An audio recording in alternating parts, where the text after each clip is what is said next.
자, 오늘은 여호수아 네 번째 시간입니다. 지난 시간에 우리는 의외의 장소에서 의외의 인물의 고백을 들었어요. 다시요. 의외의 장소에서 의외의 인물의 고백을 들었는데, 자, 11절 하반절을 보시면 11절 하반절에 보시면 이렇게 말씀하고 있죠. 여호와 여러분의 하나님, 그분이 참 하나님이시지요. 위로는 하늘에서 그러하시고 아래로는 땅에서 그러하시지요. 여리고 정탐을 위해 보내진 여호수아의 정찰병들은요, 이방 땅 가나안 여리고에서 듣게 될 것이라고는 상상도 하지 못했던, 이방 땅에서는 이건 들을 수 없다, 아니 상상도 하지 못했었던 그 고백을 이방 여인이자 그것도 기생인 라합에게서 듣게 된 거예요. 여러분, 누가 가나안 땅 여리고에서 하나님의 이름을 높이는 사람을 있을 거라는 생각을 하겠냐고요. 없어요. 들을 수 없는 이야기를 듣게 된 거예요.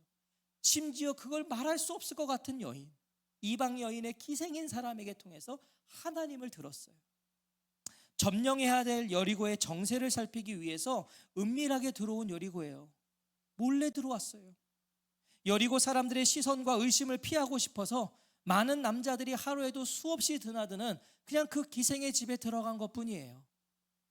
그런데 그곳이 이스라엘의 하나님과 운명을 같이 하기로 한 라합의 집이었다는 것은 하나님의 특별한 섭리였다고 밖에 우리가 말할 수 없는 거예요. 그 많은 집 중에 하나님을 믿는 사람이 없을 거라고 여겨지는 그 땅에 우연히 들어간 집이 하나님을 섬기는 여인이었다. 하나님의 은혜죠. 라합은 이스라엘 정찰병들을 붙잡기 위해 찾아온 여리고 임금이 보낸 체포조에게 뭐라고 했죠? 그래, 두 사람이 찾아온 거는 맞다. 그러나 그들은 이내 떠났다. 거짓 정보를 흘렸어요. 여기 없다. 떠났다. 그리고서 그 두 정찰병을 어떻게 했죠? 옥상에 숨겨줬어요. 자, 그렇게 여호수아가 보낸 두 정찰병은요, 위기를 모면합니다. 체포될 수 있었는데 이 라합의 기지로 모면해요. 그런데 곧 여리고 성문이 닫히게 되죠. 날이 이제 어두워져서. 자, 그럼 어떻게 된 거예요? 당장의 위협은 벗어났지만 도간에 든 쥐가 된 것이에요. 여리고 성을 나가야 안전하죠. 근데 나갈 수가 없게 됐습니다. 자, 그리고 이어지는 것이 이제 오늘 본문인데요.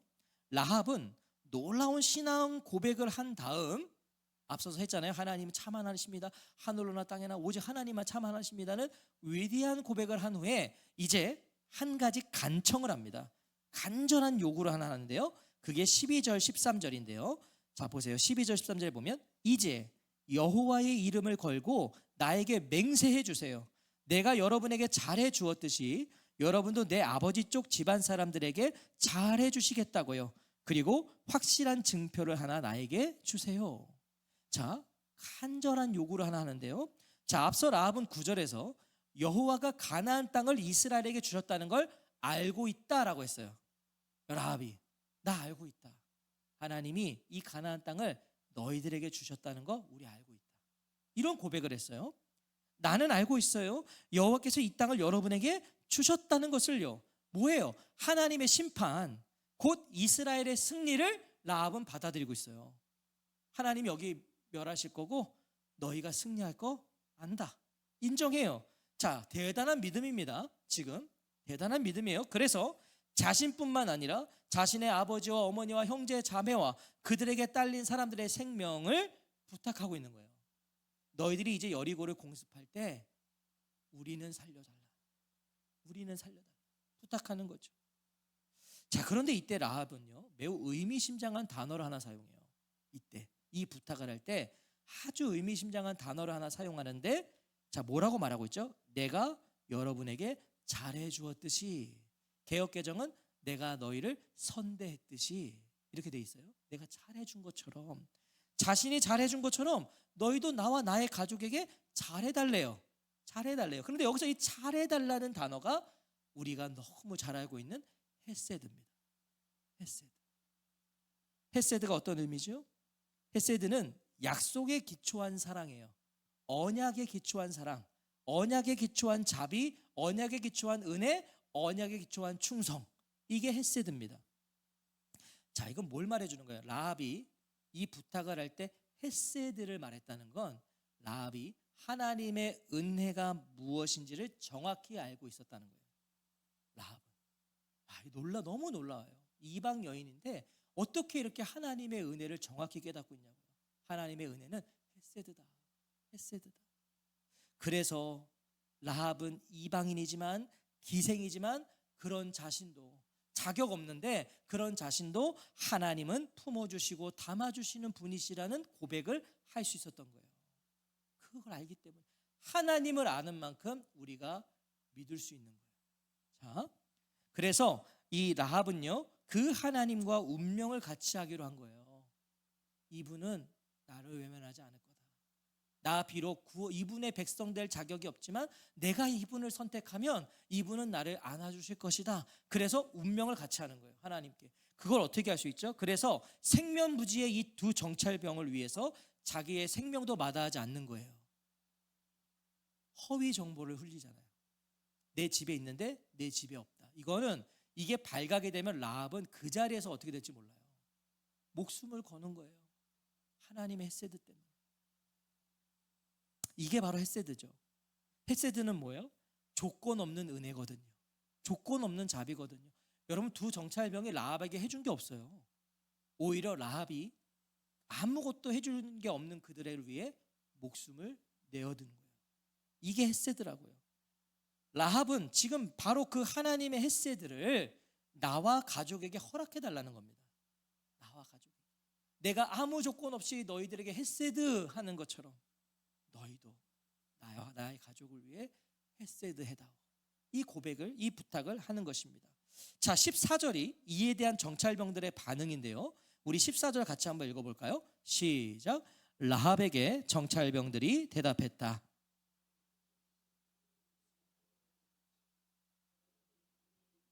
아무에게도 알리지 않는다면요. 여러분에게 우리에게 이 땅을 여러분한테는 참으로 잘해 드리지요.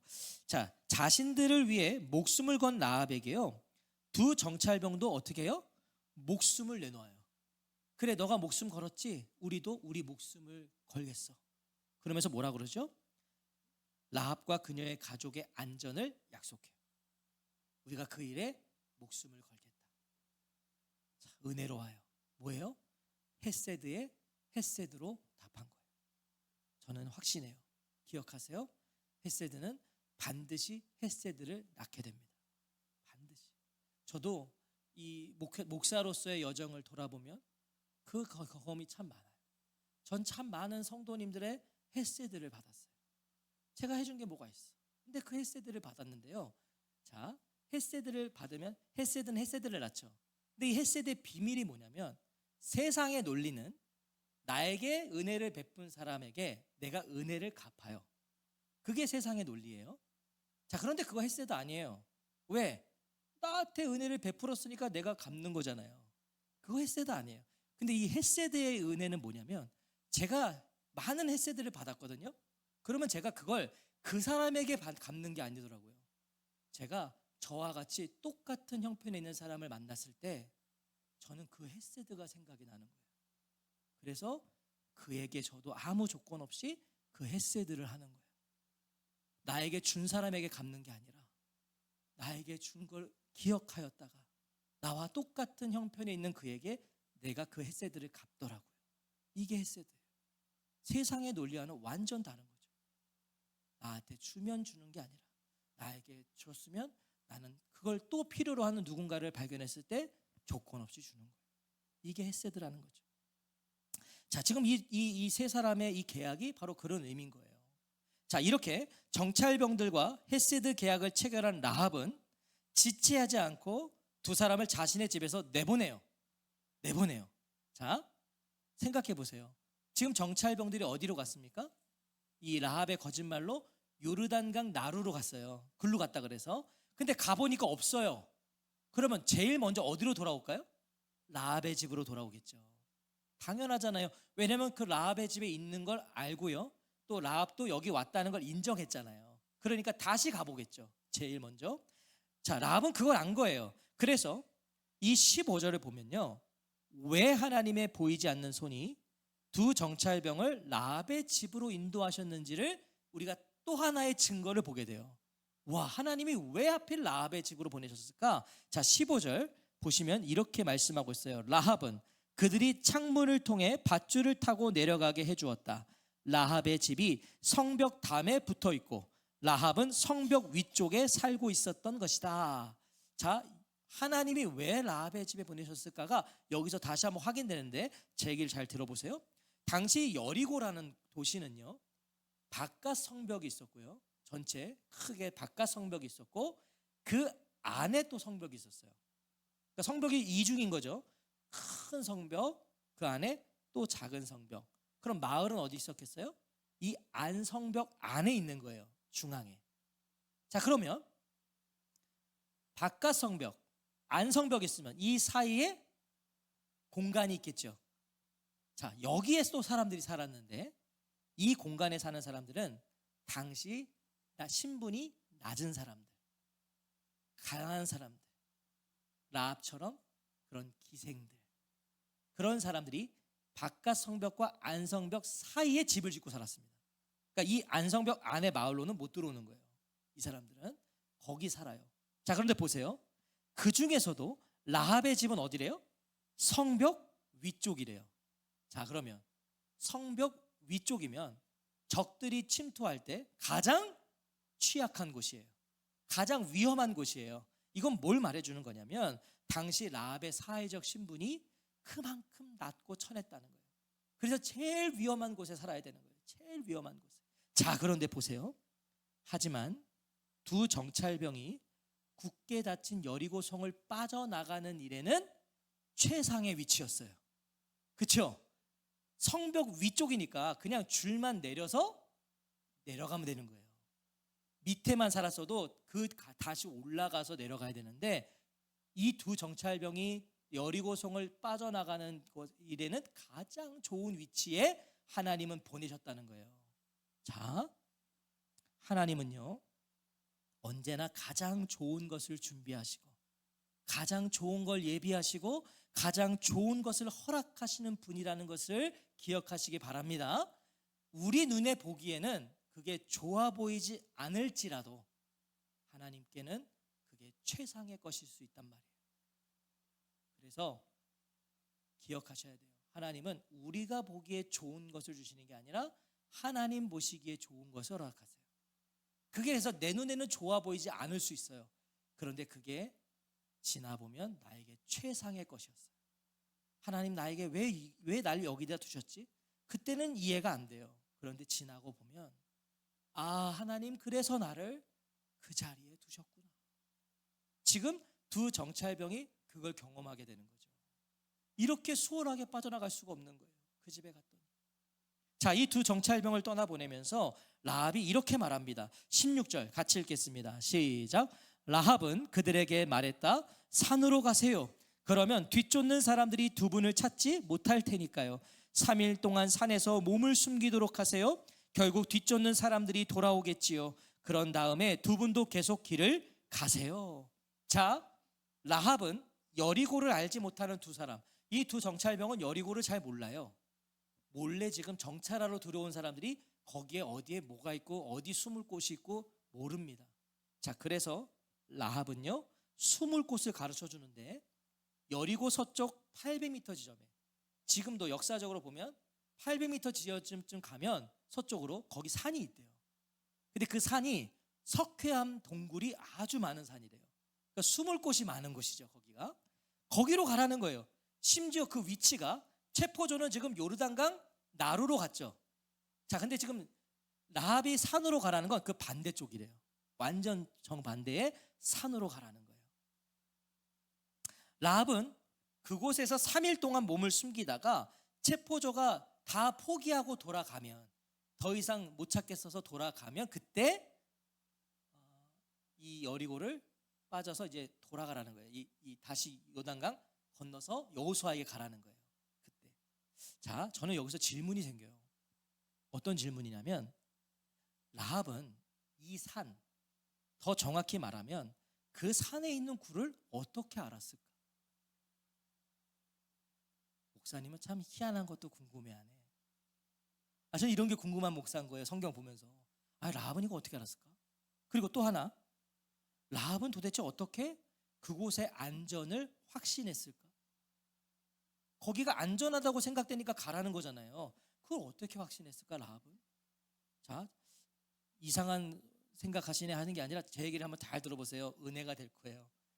저는 이런 게 막 이런 게 궁금한 거예요. 그래서 묵상한 거예요. 설교 준비하면서. 왜 가라 그랬고, 그거 어떻게 알았고, 거기 어떻게 그렇게 확신했을까? 자, 저는 라합의 직업과 신분과 신앙으로 그곳의 의미가 묵상됐어요. 자, 이건 어디 주석에도 안 나오는 얘기예요. 자, 라합의 직업과 신분과 신앙으로 그 장소의 의미가 묵상됐는데, 들어보세요. 라합은 메인대 없는 여인, 기생이었어요. 기생. 그리고 여리고에서도 가장 천한 신분이에요. 성벽 가장 위쪽에 살았다는 게 그 증거잖아요. 자, 그러면 분명 그녀의 일상은 자유롭지 않았을 거예요. 마음 놓고 돌아다닐 수도 없었을 거예요. 왜? 사람들이 얼마나 멸시했겠어요. 얼마나 천대했겠어요. 얼마나 그를 비난하고 조롱했겠어요. 아유, 저 기생 저거. 아유, 저거. 자, 그러니까 자유롭게 돌아다닐 수도 없을 거예요. 아마 그런 것 때문에 그녀는 더 집안에 머물러 있었을 거예요. 마음 놓고 다니기가 쉽지 않잖아요. 자, 그렇다면 그 산은, 그 동굴은 그녀의 유일한 피난처, 그녀의 유일한 안식처이지 않았을까요? 사람들의 시선을 피해서 그나마 가서 좀 마음 편하게 지낼 수 있고, 때로는 자신의 신세를 한탄하면서 엉엉 울 수도 있는 그런 장소이지 않았을까요? 자, 그리고 이 라합은 여호와 하나님을 알고 믿게 된 여인이죠. 그 묵상이 되는 거예요. 만약에, 자, 그러면 여호와 하나님을 알게 된 이후부터는 그 장소는 기도의 장소가 되지 않았을까? 아무도 하나님을 찾지 않는 그 가나안 땅에서 라합은 하나님을 알게 됐거든요. 하나님을 믿게 됐거든요. 내 마음 놓고 집에서는 할 수가 없는 거예요. 그곳에 가서 마음 놓고 하나님을 찾고 하나님을 부르는 기도의 처소가 되지 않았을까? 그리고 그런 시간들을 자기가 보내봤는데 한 번도 걸려본 적이 없는 거예요. 사람들한테 안전을 확신하는 거죠. 거기 가면 안전해. 그래서 그 장소의 안전을 확신해서 그곳으로 가라는 거예요. 중요한 건 결과적으로도 그곳이 여리고 땅에서 두 정찰병을 보호해준 하나님의 처소로 증명되잖아요. 거기 가서 살거든요. 거기 가서 안전하거든요. 자, 17절부터 20절은요 세 사람의 헤세드 계약의 구체적인 내용을 증언해줘요. 이 세 사람이 헤세드 계약을 맺었는데, 그럼 그 구체적인 내용이 뭐냐? 이걸 지금 17절부터 20절이 말씀하고 있는데요, 길지만 우리가 한번 읽어보겠습니다. 17절부터 20절, 헤세드의 계약이 구체적으로 어떤 내용이었는가? 시작. 그 사람들이 라합에게 말했다. 이런 경우에는 그대가 우리에게 하도록 한 이 맹세를 우리가 지키지 않아도 잘못이 없을 겁니다. 자, 우리가 이 땅에 들어올 때에 이 짙은 붉은색 끈을 창문에 잡아매 두세요.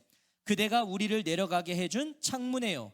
그대의 아버지와 어머니와 형제 자매와 아버지 쪽 집안 사람들은 모두 그대의 집에 모이게 하고요. 누구든지 그대의 집문 밖으로 나갔다가 목숨을 잃었다면 그 사람은 자기 잘못으로 죽은 것입니다. 그러므로 우리에게는 잘못이 없습니다. 누구든지 그대와 함께 집에 머물렀는데도 누가 손을 대어 그 사람이 목숨을 잃었다고 합시다. 그러면 그 사람이 죽은 것은 우리에게 책임이 있지요. 그대가 우리의 이 일을 아무에게라도 세워나가게 한다고 합시다. 그러면 그대가 우리에게 하도록 한 이 맹세를 우리가 지키지 않아도 잘못이 없을 겁니다. 자, 계약의 내용은 간단해요. 먼저 정찰병들의 안전과 비밀 보장이에요. 그죠?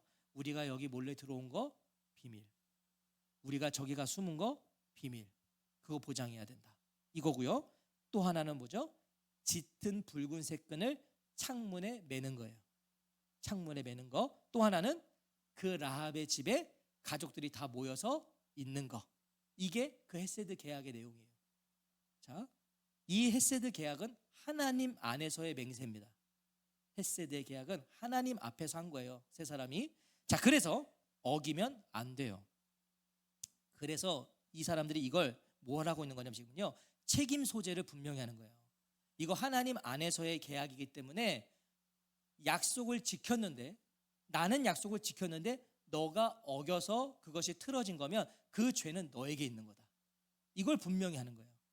혹 너는 지켰는데 내가 그것을 지키지 않았다면 그 죄는 나에게 있는 거다. 이걸 명확하게 하고 있는 거죠. 무슨 의미겠어요? 반드시 지키겠다는 거고 너도 반드시 지키라는 거예요. 자, 그게 내용이었어요. 자, 그런데 보세요. 붉은색 끈을 창문에 매래요. 자, 그래서 제가 이렇게 연구하다 보니까 학자들이 붉은색 끈을 매라 그러니까 다들 이 붉은색 끈이 무슨 의미인가, 여기에 막 해석들을 막 달아요. 붉은색 끈 이거 무슨 의미냐. 자, 근데 보세요. 정황상, 이 문맥의 지금 정황상 중요한 것은 붉은색 끈의 의미는 아닌 것 같아요. 붉은색 끈의 출처도 아닌 것 같아요. 이 붉은색 끈 어디서 왔냐, 이거 무슨 의미냐, 제가 볼 때 이거는 중요한 게 아닌 것 같고요. 중요한 건 붉은색 끈의 기능일 것 같아요. 이게 무슨 지금 기능을 하고 있냐. 자, 붉은색 끈은 라합이 하나님과 이스라엘 편에 섰음을 보여주는 표시예요. 그거를 묶으면 이제 이스라엘 군대가 들어왔을 때, 아, 이 집은 하나님과 한편이다, 우리와 한편이다, 이 표시인 거예요. 그리고 이스라엘 군대에게 라합의 그 가족만큼은 그래서 살려줘야 된다, 저 가족은 공격하면 안 된다라는 징표가 되는 거예요, 이 붉은색 끈은. 자, 라합과 그의 가족은 창문에 이 짙은 붉은색 끈을 묶으면 살아요. 근데 묶지 않으면 죽는 거예요. 자, 묶으면 살고 묶지 않으면 죽어요. 자, 이거 좀 비슷한 내용이 생각나는 거 있지 않으세요? 뭐예요? 출애굽기에서 유월절 양의 피를 문설주와 임방에 바르면 6월 죽음에 넘어간다. 자, 지금 그 어린 양의 그 양의 피와 붉은색 끈이 같은 기능을 하고 있는 거죠. 매면 죽음이 넘어가고 바르면 죽음이 넘어가고. 자, 이 똑같은 기능을 하고 있어요. 자, 그래서 이 많은 이들이요, 이 붉은색 끈을 그리스도의 보혈이다, 그러니까 어린 그 양 피를 바르면 넘어가는 거니까 이 붉은색 끈, 또 색깔을 붉은색이라고 하니까 이거는 그리스도의 보혈이다, 그거를 의미하는 거고 그리스도의 대속을 의미하는 거다. 뭐 저도 맞는 좋아요. 좋은 것 같아요. 자, 그런데 아까도 제가 말씀드린 것처럼 여기서 중요한 건 붉은색 끈의 의미보다는 기능이라고요. 기능. 자, 매면 살고 매지 않으면 죽어요. 그 기능. 그리고 여기서 중요한 건 그 기능과 함께 순종이에요. 순종. 자, 보세요. 붉은색 끈을 창문에 매고 집안에 모여 있어야 산다고요. 순종하면 산다고요. 매고 모여 있으면 산다. 만약에 이것을 터부시하고 가볍게 여겨 묶지 않고 흩어져 있으면 그날에 이스라엘 군대가 들어오면 죽는 거예요. 자, 그런데 21절은 라합의 즉각적인 순종을 증언하고 있어요. 21절에 보세요. 라합은 짙은 붉은색 끈을 창문에 잡아 맸다. 거기다 묶거나 그랬더니 즉시 묶었다는 거예요. 이거 무슨 의미냐면요, 자, 보세요.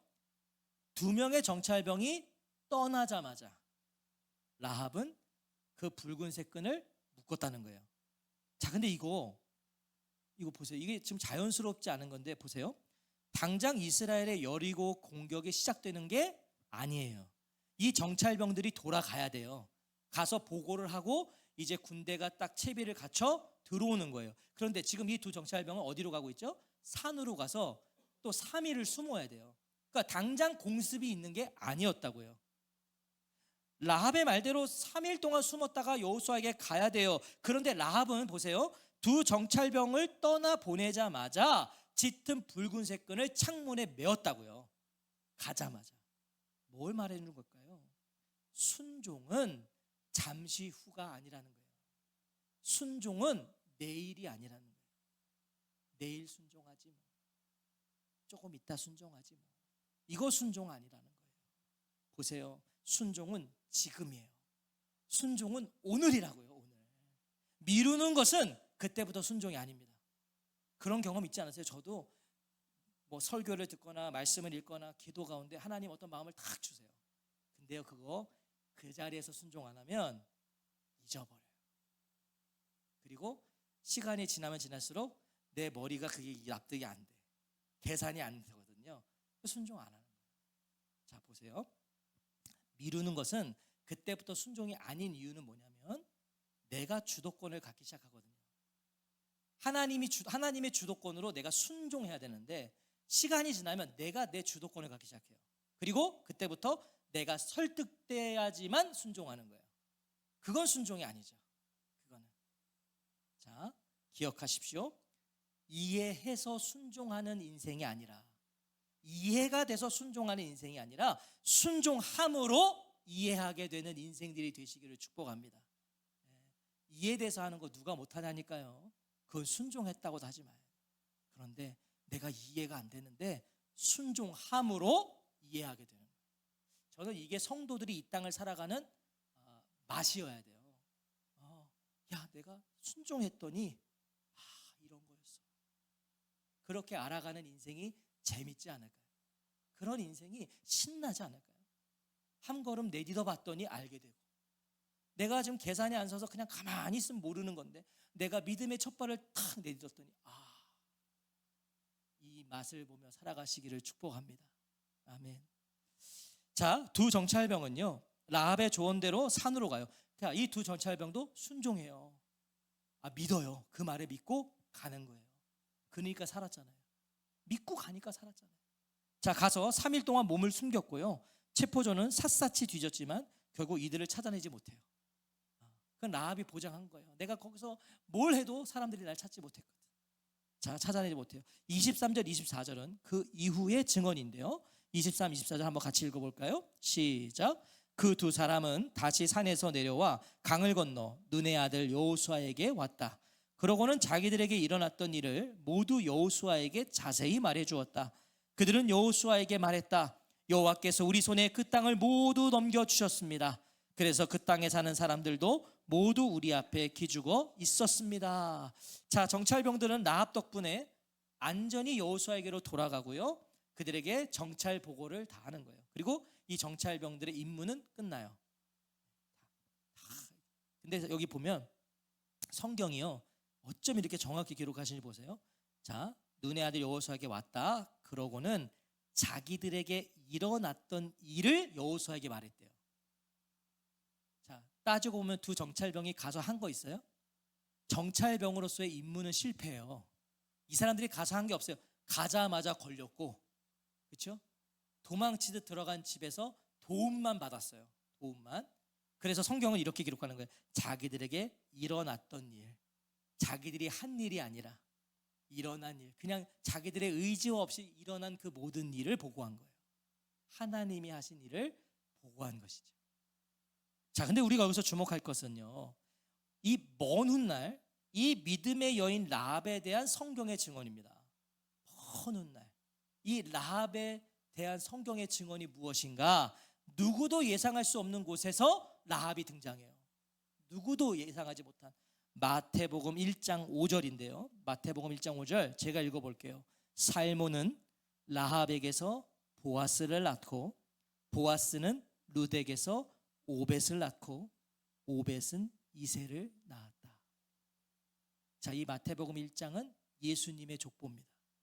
예수님의 족보에 지금 누가 기록되어 있어요? 라합이 있는 거예요. 이방 여인, 기생이 예수님의 족보에 들어가 있다니까요. 자, 훗날 라합은요, 두 정찰병 중에 한 사람이라고 여겨지는 살몬과 결혼해요. 이 많은 유대 전승은 이 살몬이라는 사람이 아마도 그 두 정찰병 중에 한 명이었을 거다. 그러니까 거기서 사랑이 꼽힌 거죠. 목숨과 목숨을 내걸면서 서로 헤세드의 그 계약을 맺으면서 눈이 맞은 거예요, 살몬하고. 그래서 훗날 서로 결혼을 하게 됐고, 그들이 누굴 낳아요? 우리가 룻기에서 봤던 그 경건한 하나님의 사람 보아스를 낳아요. 그 두 사람 보아스를 낳고, 보아스는 이스라엘의 왕이 된 다윗이라는 위대한 손자를 두게 되는 거예요. 그리고 예수님은 그 다윗의 자손으로 오신단 말이죠. 이방 여인이자 기생 라합이 예수 그리스도의 시조가 된단 말이에요. 와. 사랑하는 성도 여러분, 그래서 라합의 이야기는요, 하나님의 위대한 구원 역사의 증거인 거예요. 하나님의 그 위대한 구원 역사, 다시 말하면 하나님의 구원의 손길이 어디까지 닿아 있는지를 보여주는 거예요. 하나님의 그 구원의 손길이 어디까지 뻗쳐 계시는가.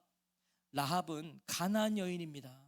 이방 여인이고요, 이미 가나안 사람은요, 하나님의 진멸이 선포된 자들이에요. 신명기에 보면 하나님이 가나안 족속하고는 너희들이 이제 약속의 땅에 들어가면 너희들 가나안 족속하고는 약속도 맺지 마라. 그리고 그들을 남겨두지 말고 모조리 진멸해라, 죽여라예요. 이게 하나님이 내리신 명령이에요. 자, 이미 이 라합도요, 거기에 속한 백성이에요. 죽어야 돼요. 죽을 백성이에요. 심지어 기생이에요. 이방인들도 멸시하고 이방인들도 천대하는 사회에서 가장 소외되고 배제된 인생이 라합이에요. 그런데 하나님은 그 여인에게도 구원의 손길을 내미셨다. 하나님, 라합에게는 어떤 자격도 없었어요. 어떤 조건도 없었어요. 그런데 가장 중요한 게 있었어요. 그것이 바로 하나님을 향한 믿음이었어요. 살아있는 믿음이 라합에게는 있었어요. 하나님은 자, 가나안 다 쓸어버려, 약속도 하지 마, 꽝꽝꽝을 하셨지만 그 중에서도 라합처럼 하나님을 선택하고 하나님께 자신의 운명을 거는 사람들은 거두시는 거예요. 무엇을 말할까요? 바로 이 살아있는 믿음. 야고보서 2장 25절 26절이 라합의 이 살아있는 믿음을 증언해주고 있어요. 마찬가지로 몸 파는 여자 라합도 행함에 기초하여 의롭다고 여김을 받은 것이 아닙니까? 정찰병들을 맞아들였다가 다른 길로 내보냈을 때 말입니다. 몸은 영이 없으면 죽은 것이듯이 이처럼 믿음도 행함이 없으면 죽은 것이다. 야고보의 증언이에요. 라합의 믿음에는 뭐가 있었다고요? 행함이 있었어요. 살아있는 믿음이었어요. 그래서 그가 버림받은 민족이었지만 하나님께 생명을 얻는 거예요. 행함이 있었거든요. 행함이 있는 믿음이었거든요. 그 행함이 무엇입니까? 라합이 행한 게 뭐가 있어요? 오늘 본문의 가장 결정적인 건 21절이죠. 라합은 짙은 붉은색 끈을 창문에 잡아 맸다. 행했다고요. 순종했다고요. 구원에는 하나님의 방법이 있어요. 구원은 하나님의 방법이 있다고요. 자, 노아에게는 그게 뭐였죠? 노아에게는 하나님이 정하신 구원의 방법은 방주였어요. 노아가 성전을 지면 안 돼요. 노아가 하나님 이왕이면 저는 배보다는 교회를 짓겠습니다. 그리고 교회를 지면 거기 구원이 없었어요. 방주여야 됐어요.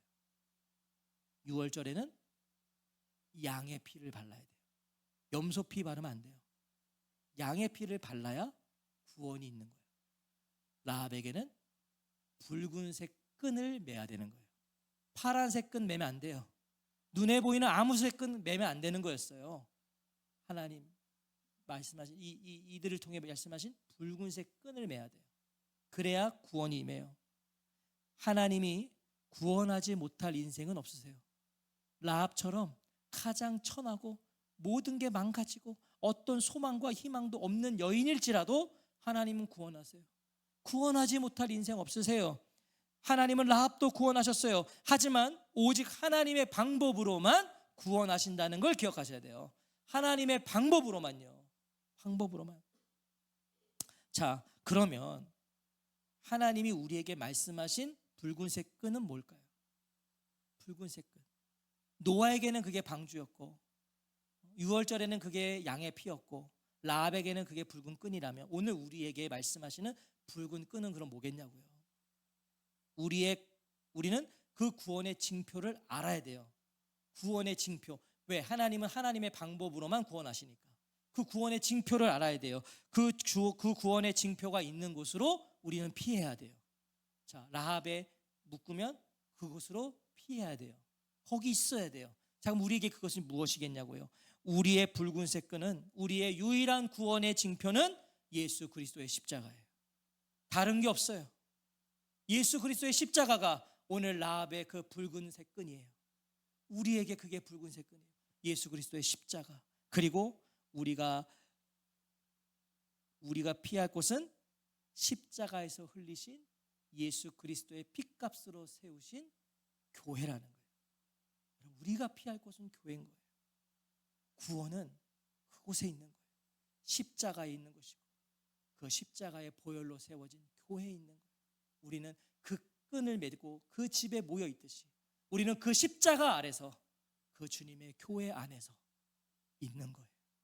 거기에 구원이 있다는 것을 기억하시기 바랍니다. 교회는 그만큼 중요한 곳입니다. 여러분, 요즘에요 무교회주의자들이 많아요. 나 예수 믿어, 교회는 안 가도 돼. 예수님 잘 믿으면 되지. 코로나 이후에 그런 사람들이 얼마나 많은지 모르겠어요. 교회를 뭐하러 가? 나 예수님 믿어. 아니요. 교회 안에 있어야 돼요. 방주 안에 들어가야 살아요. 우리가 오늘 그 믿음을 굳게 가지시기를 축원합니다. 라합은 짙은 붉은색 끈을 창문에 잡아맸다. 예수 그리스도의 십자가에 나를 잡아매고 신앙이, 우리가 신앙을 갖게 될 때는 그 십자가가 내 안으로 들어오는 거죠. 그러나 신앙을 가졌다면 이제는 우리가 우리의 의지를 가지고 그 십자가에 나를 매는 거예요. 나를 매고 그분의 공로와 그분의 은혜로 살아가는 저와 성도님들이 되시기를 주의 이름으로 축원합니다. 아멘.